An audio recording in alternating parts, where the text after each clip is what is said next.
All right.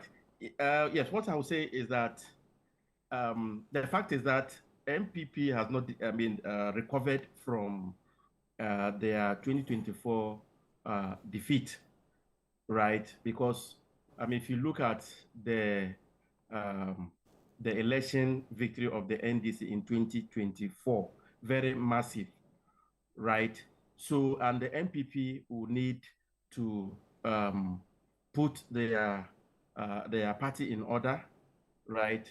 Address key issues, the differences, and what have you, right? In my view, they are yet to do that, even though as a party, they have conducted or, sent the fact-finding mission to find out why they lost and all that. And I think that it will take time for them to implement some of the decisions. So this election is just coming, just about 7 or 8 months or so after their defeat. So in my view, they've not organized themselves already.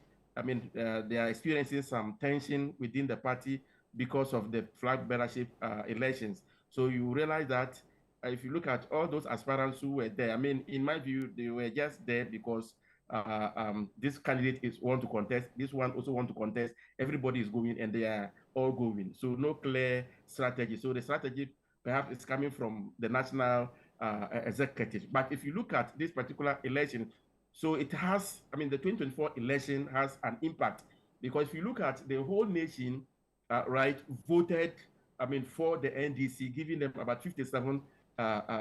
That's very massive, right?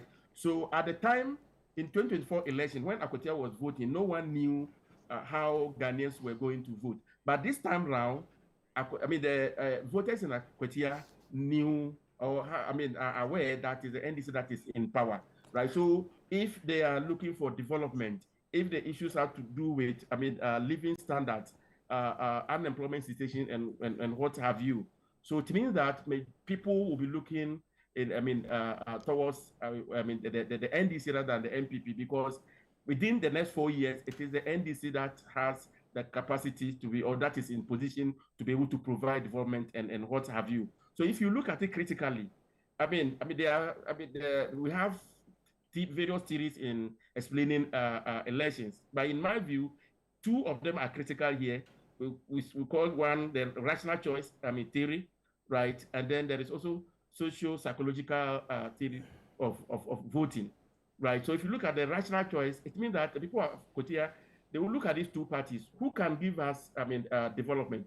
Who can give us, jobs, if it is in the security and what have you? So if you look at all the NDC officials who were in that constituency, the chief of staff was there. He was talking about development, that we are in power, we have the capacity, we are in position to give you A, B, and C.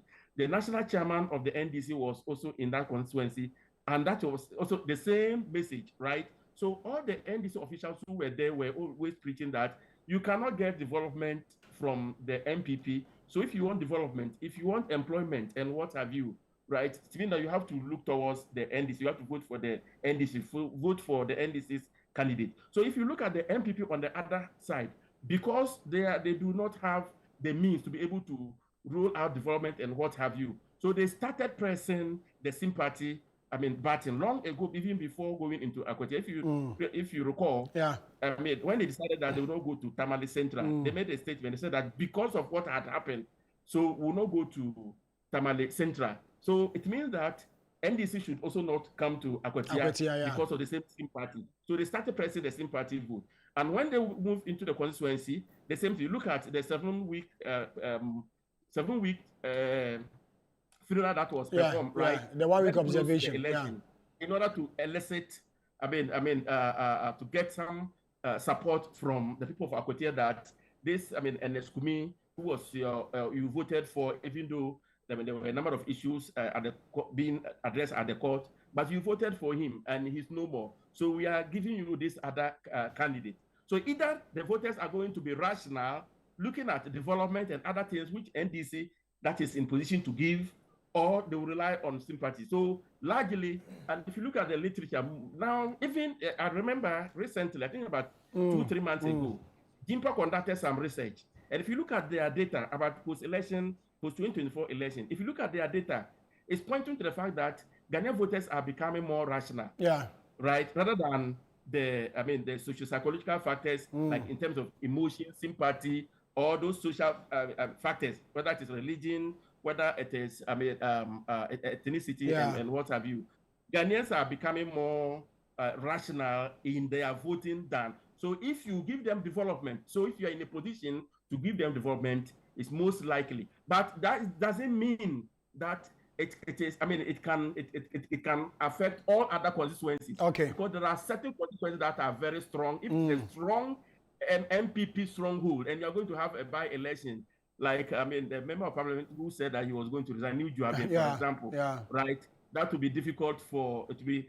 Or they're very stronghold where people are very strong. Very strong attached to their party, right? The party identification, which is within the social psychological theory, right? It is not going to work. But when you have swing constituencies where NDC is likely, where the difference is not that much, in such constituencies, you have by-elections, looking at the situation, the current situation of development, some of the good things that Ghanaians are experiencing